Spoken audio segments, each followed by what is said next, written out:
Hi viewers, welcome to सिलाई मंत्रा। मैं गायत्री आसेरी आज आपके लिए ब्लाउज़ की बैक नेक की कटिंग और स्टिचिंग दोनों लेकर आई हूँ, जो मटके वाले गले जैसी होगी। तो मेरी इस वीडियो को पूरा देखिएगा, क्योंकि मैं इसमें कुछ छोटी और मोटी बातें बताने वाली हूँ और बिगनर्स के लिए काफ़ी हेल्पफुल होगी। तो ये मेरे पास पेपर पेस्टिंग है, आप बुकरम भी ले सकते हो। तो आप पेपर पेस्टिंग को फोल्ड कर लेना है, यानी कि मैंने यहाँ पे ये मेरी 4 इंच की विड्थ है, क्योंकि मैं साइड में इसको निकाल दूँगी। आपको बुकरम की चौड़ाई कितनी रखनी है कि जितनी आप गले की नीचे से चौड़ाई रखना चाहते हो, उसमें आपको 1 इंच प्लस करना है। उसके बाद ही बुकरम लेना है और लंबाई मैं यहाँ पर 8.5 इंच रखने वाली हूँ। तो आप अपनी मर्ज़ी के अकॉर्डिंग रख सकते हो। तो ऊपर की तरफ मैं गले की चौड़ाई 2 इंच रखूँगी। और गले के बारे में, यानी कि ब्लाउज़ के गले के बारे में मैं आपको बता देती हूँ कि जब भी आप गले की चौड़ाई रखो तो 2 या 2.25 इंच से ज़्यादा मत रखना। यदि छोटा साइज़ है तो 2 इंच, यदि बड़ा साइज़ है तो आप 2.25 इंच रखो। चाहे कितना भी बड़ा साइज़ बना रहे हो, 2.25 इंच से ज़्यादा नहीं रखनी है, वरना गला कंधों से गिरने लगेगा। और मैंने नीचे से 2.5 इंच रखा है, यानी कि आधा इंच एक्स्ट्रा लिया है। अब इन दोनों निशानों को मैं मिला दूंगी। तो मैंने गले की चौड़ाई डीप नेक के लिए बताई है, जिसकी लंबाई 6 इंच से ज़्यादा हो। कॉलर वाले गले के लिए नहीं बताई है। अब इस लाइन को मैं 3 में डिवाइड कर दूँ, यानी कि 3 हिस्से, समान 3 हिस्से बना लूँगी। तो मैंने यहाँ पे निशान लगा दिया है। अब इसके बाद जो नीचे वाला पॉइंट है, जितनी आपको गले की नीचे से चौड़ाई रखनी है उतना आपको निशान लगाना है उस पॉइंट पर रखते हुए। तो मैं यहाँ पे 3 इंच का निशान लगाऊंगी। तो मैं ज़्यादा नहीं रखूँगी, तो आप 4 इंच भी रख सकते हो या इससे कम भी रख सकते हो।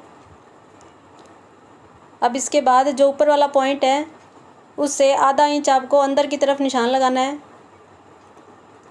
तो मैंने आधा इंच का अंदर की तरफ निशान लगाया। अब नीचे से गुलाई देते हुए ऊपर वाले पॉइंट को मिला देना है, लेकिन उससे पहले मैं ऊपर की तरफ 1 इंच का निशान लगाऊंगी। तो मैंने यहाँ पे 1 इंच का निशान लगा दिया है। चाहो तो आप ऊपर से भी गुलाई देते हुए नीचे ला सकते हो। तो मैं इसकी गुलाई करके दिखा देती हूँ।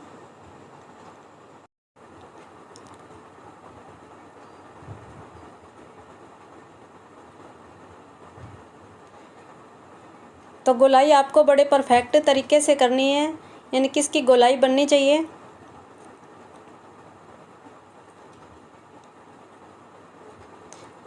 और ऊपर की तरफ मैंने इसकी लंबाई ज़्यादा ही रखी है, तो मैं इसको थोड़ा डार्क कर देती हूँ।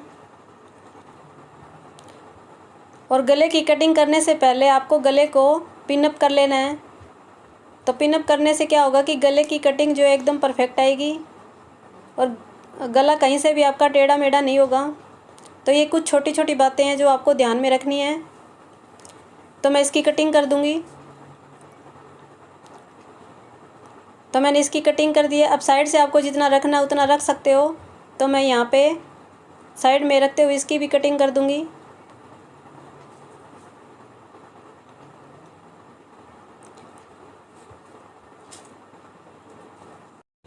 तो मैंने गले की कटिंग कर दी है। अब इसको कपड़े पे अटैच करना है, और कपड़े पे अटैच इसको कैसे करना है इसके बारे में मैं कुछ बातें बताने वाली हूँ। तो मैंने यहाँ पे जैसे पीस निकाल के रखा हुआ है, तो मैं यहाँ पे गले को यानी कि रखते हुए पहले मेज़रमेंट लूँगी। तो क्योंकि बिगिनर्स जो है यहीं पर सबसे बड़ी गलती करती है कि वो बिना मेज़रमेंट लिए ही गले को कपड़े पर चिपका देती है। पर ऐसा नहीं करना है कि सबसे पहले आपको जितनी गले की चौड़ाई आपने रखी है, यानी कि गले की पूरी चौड़ाई, उसका निशान लगाना है। जैसे मैंने यहाँ पे 4 इंच रखी है, और सेंटर पॉइंट का भी आपको निशान लगाना है। उसके बाद आपको एक सीधी लाइन लगा देनी है, और सीधी लाइन लगाने के बाद ही आपको दोनों पॉइंटों पर गले को रखते हुए आपको अटैच करना है। इससे आपका गला कभी भी टेढ़ा या तिरछा नहीं होगा और गले की चौड़ाई भी ज़्यादा नहीं होगी। तो ख़ास बात यहीं पर आपको ध्यान रखनी है, वरना आपका गला तिरछा यानी कि टेढ़ा हो सकता है। इसके बाद सेंटर पॉइंट का निशान भी लगा लेना है नीचे से, और इसको अच्छी तरह से सेट करते हुए आपको प्रेस या आप सिलाई भी कर सकते हो, कर लेना है। और बीच में से आपको इसकी विड्थ यानी कि गले की चौड़ाई ज़्यादा नहीं रखनी है, जितनी आपने लिए उतनी ही रखनी है। चाहे आप किसी भी ड्रेस का गला बना रहे हो, जब तक गले में फिनिशिंग अच्छी नहीं आएगी तब तक आपकी ड्रेस में कोई ग्रेस नहीं आएगा। चाहे आप कितनी भी अच्छी स्टिचिंग क्यों ना करते हो, जब तक गला अच्छा नहीं बनेगा तो आपकी ड्रेस भी अच्छी नहीं दिखेगी। अब इसके बाद मैं साइड में मार्जिन छोड़ते हुए थोड़ा थोड़ा इसकी कटिंग कर दूंगी। तो आप पेपर पेस्टिंग की जगह बुकरम भी ले सकते हो।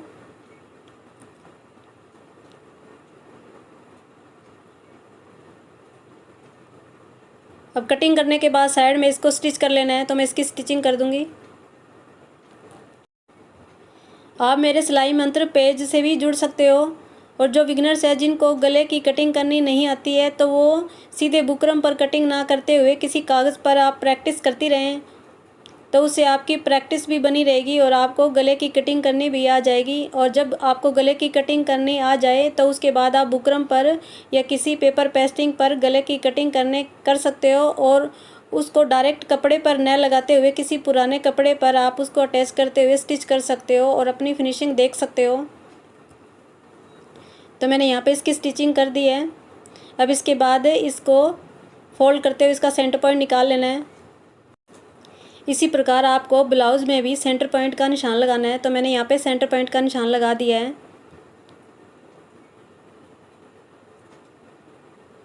अब सेंटर पॉइंट का निशान लगाने के बाद गले को लेना है और गले को इस पर बीच में सेट करते हुए, यानी कि आपको सेंटर पॉइंट से सेंटर पॉइंट को मिलाते हुए इसको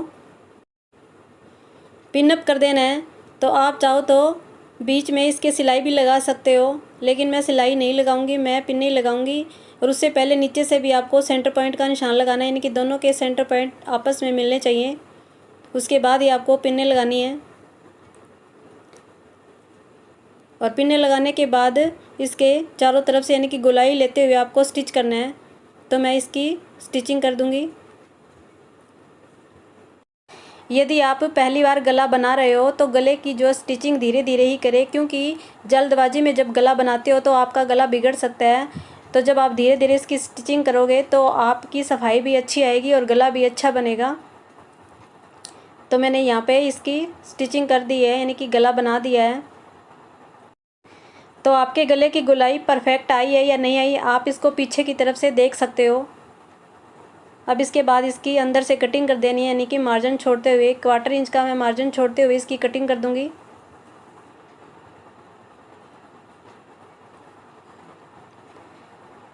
और जहाँ पे गोलाई आई है वहाँ पे कट के निशान लगा देने हैं, यानी कि नोचेस लगा देने हैं। पर आपको यही ध्यान रखना है कि जो अंदर वाली सिलाई है वो कटनी नहीं चाहिए।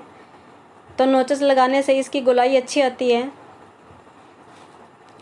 अब इसके बाद गले को अंदर की तरफ फोल्ड कर देना है, यानी कि टर्न कर देना है।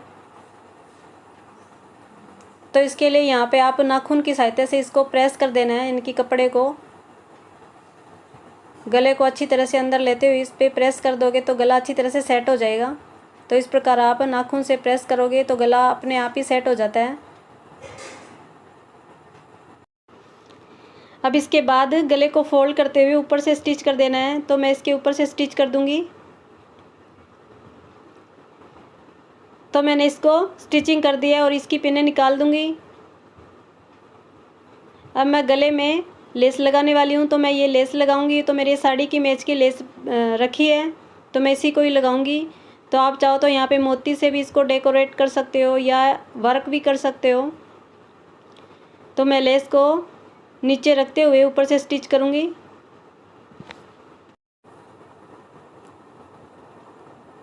गले बनाना बिल्कुल भी मुश्किल नहीं है। यदि आप प्रैक्टिस करते रहोगे तो आप भी बड़ी आसानी से गले बना सकते हो।